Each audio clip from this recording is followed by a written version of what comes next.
Welcome back to this tutorial. We previously spoke about the status bar, and in this video we're going to speak about the structure of an Excel workbook.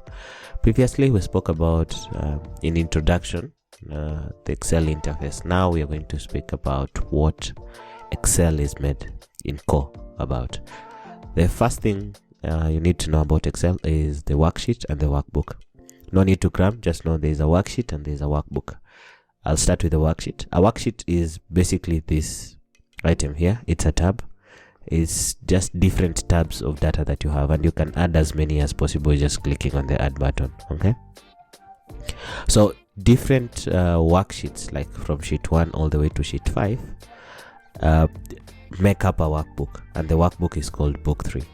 So instead of having this as a separate document, this as a separate document saved differently in another one, you can have as many as possible that you want.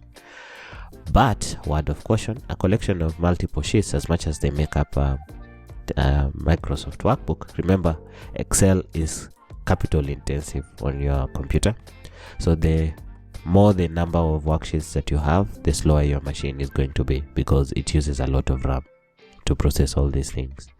Maybe as technology becomes better, it's going to also get better, but as of for now, that's how it is. Okay, just a word of caution, and at least from my own experience.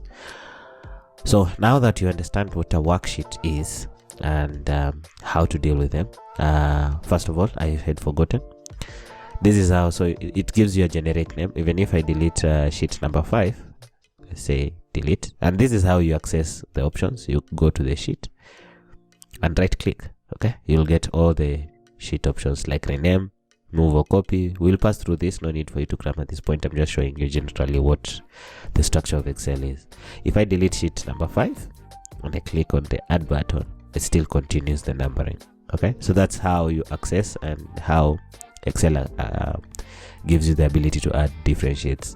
So I'm going to delete these ones and remain with one, so that we build on top of each other as we continue in this series. We're still on book 3. Okay, so you've understood what a workbook is. It's this document. Worksheet is one of the tabs in this document. Okay, now what is a cell? A cell is each of these.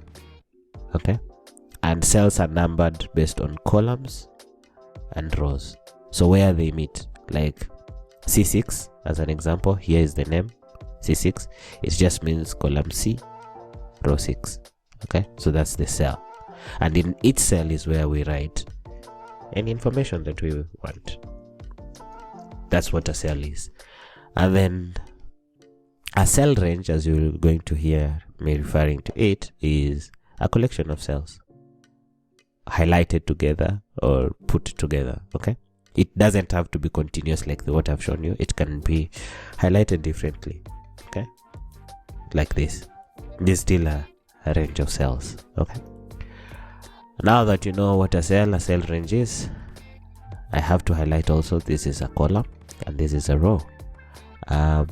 Opposed to what we used to pass through in school, they used to say rows are based on how we sit in class, because we used to sit in this format. Okay, rows are actually different. They are like this. Okay, at least that's my experience from where I started from. Okay, so that's a cell, range, row, and a column. And it's also good for you to remember this is how they are named, and the name will always be here. So it's saying A4 because that's the first cell in this range. It will always give you the first cell in the range.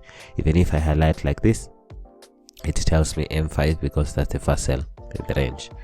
Okay, so that's it. We've learned about what a worksheet is, a workbook is, a cell, cell range, row, and a column. See you in the next tutorial, where we'll be learning how to solve this Excel workbook. See you then.